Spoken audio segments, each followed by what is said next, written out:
Assalamualaikum warahmatullahi wabarakatuh. Bersama Story on the Streets, kita akan membahas mengenai peran manusia dalam sejarah. Pada bahasan ini, kita akan menguraikan apa itu sejarah, bagaimana peran manusia dalam sejarah sebagai subjek atau objek, periodisasi dalam sejarah, fungsi dan kegunaan sejarah, dan penutup. Sejarah adalah ilmu yang menyelidiki perkembangan-perkembangan mengenai peristiwa dan kejadian di masa lampau. Sejarah merupakan kejadian dan peristiwa yang berhubungan dengan manusia, yang menyangkut perubahan nyata di dalam kehidupan manusia. Sejarah merupakan cerita yang tersusun secara sistematis, teratur, dan rapi. Muhammad Yamin menyatakan bahwa sejarah merupakan suatu ilmu pengetahuan yang disusun atas hasil penyelidikan dari beberapa peristiwa yang mampu dibuktikan dengan kenyataan atau fakta. Sulaiman Hasan dan Anik Irawati menuliskan bahwa dalam perkembangannya, konsep sejarah ini mendapat suatu pengertian baru. Hal ini terjadi setelah adanya percampuran penulisan kronikal ketat secara kronologis dan narasi-narasi yang bebas yang dapat dilihat pada abad pertengahan. Dikenalnya biografi yang disebut juga teks. Mengapa kita harus berperan dalam sejarah? Sejarah adalah peristiwa di masa lampau yang mempelajari biografi mereka yang terkenal sebagai penyelamat pada zamannya. Orang-orang besar tersebut adalah orang yang pernah dicatat sebagai peletak dasar sejarah. Mengapa sejarah sangat penting bagi suatu bangsa? Sejarah adalah hal penting bagi sebuah bangsa. Jika sebuah bangsa tersebut memiliki sejarah, maka bangsa tersebut akan mudah bangkit karena memiliki pegangan yang kuat. Sejarah juga sebagai pembelajaran, karena dengan sejarah, kita bisa belajar kesalahan-kesalahan yang pernah dilakukan di masa lampau. Peran manusia dalam sejarah, subjek dan objek. Peran manusia sebagai subjek sejarah. Manusia sebagai subjek sejarah adalah manusia yang menceritakan atau menulis kembali peristiwa sejarah. Peran manusia sebagai objek sejarah. Manusia sebagai objek sejarah adalah manusia yang terlibat atau diceritakan dalam peristiwa sejarah. Perbedaan subjek dan objek sejarah. Subjek manusia sebagai subjek adalah sebagai pelaku dari sebuah peristiwa. Sejarah tercipta karena adanya manusia yang menjadi sebabnya. Objek sejarah maksudnya manusia sebagai sasaran dari sejarah. Sejarah terjadi yang berakibat pada manusianya. Dalam kajian sejarah, manusia berkedudukan sebagai objek dan subjek sejarah. Manusia memerlukan fungsinya sebagai suatu subjek sejarah karena manusia yang menceritakan dan menulis kembali suatu peristiwa sejarah. Manusia sebagai subjek sejarah berarti tindakan manusia memerlukan arah arus kesejarahan. Unsur terpenting dalam sejarah. Manusia. Dalam kajian sejarah, manusia berkedudukan sebagai objek dan subjek sejarah. Manusia sebagai subjek sejarah berarti tindakan manusia memerlukan arah arus kesejarahan. Waktu. Setiap manusia dan makhluk hidup lainnya hidup dalam waktu dan tidak dapat dilepaskan dari waktu.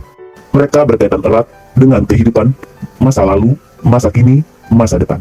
Ruang. Ruang merupakan unsur penting yang harus ada. Ruang atau tempat terjadinya peristiwa sejarah berkaitan erat dengan aspek geografis. Mengapa manusia sebagai unsur utama dalam sejarah? Manusia menjadi sejarah karena keberadaannya mempengaruhi kehidupan. Sejarah tidak akan membahas mengenai sejarah hewan atau sejarah tumbuhan, karena sudah masuk dalam bahasan ilmu biologi atau zoologi. Manusia dalam sejarah diposisikan sebagai subjek dan objek dalam sejarah. Manusia dan sejarah tidak dapat dipisahkan. Sejarah tanpa manusia adalah khayal. Manusia dan sejarah merupakan kesatuan dengan manusia sebagai subjek dan objek sejarah. Apa yang terjadi jika manusia dipisahkan dari sejarah? Bila manusia dipisahkan dari sejarah, maka ia bukan manusia lagi, tetapi sejenis makhluk biasa seperti hewan atau tumbuhan. Sejarah merupakan pengalaman manusia dan ingatan manusia yang diceritakan. 3. Periodisasi dalam sejarah. Apa yang dimaksud dengan periodisasi? Periodisasi adalah pembabakan waktu yang berurutan sesuai dengan waktu kejadian. Periodisasi dalam sejarah adalah tingkatan perkembangan masa dalam sejarah. Periodisasi dibuat dengan tujuan agar diketahui ciri khas atau karakteristik kehidupan manusia sehingga mudah difahami. Pengertian dan tujuan periodisasi. Periodisasi merupakan pembabakan atau pengelompokan waktu berdasarkan zaman. Periodisasi dalam sejarah bertujuan untuk memudahkan pemahaman tentang perkembangan kehidupan manusia dari waktu ke waktu. Periodisasi didasarkan atas beberapa pertimbangan, misalnya waktu, penguasa, negara, wilayah, dan sebagainya. Eddie Vedder mengungkapkan bahwa hidup bergerak cepat. Sebanyak yang kamu bisa, belajar dari sejarahmu. Kamu harus bergerak maju. Fungsi dan kegunaan sejarah. Fungsi sejarah. Secara umum, sejarah berfungsi sebagai sumber pengetahuan dan dijadikan media untuk menelusuri fakta dan peristiwa yang terjadi di masa lampau. Fungsi umum ini ditujukan supaya manusia di generasi selanjutnya dapat menjadikan peristiwa di masa lampau tersebut sebagai pelajaran serta pengalaman penting. Edukatif.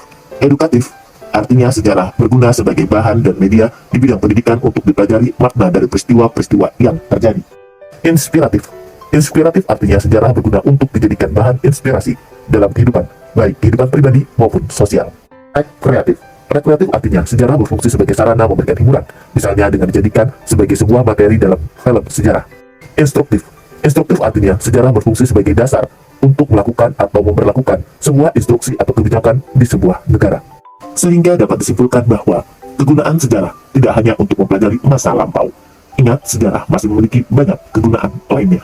Terima kasih telah menyaksikan peran manusia dalam sejarah. Jelajah sejarah bangsamu untuk berprestasi di masa depan. Wassalamualaikum warahmatullahi wabarakatuh.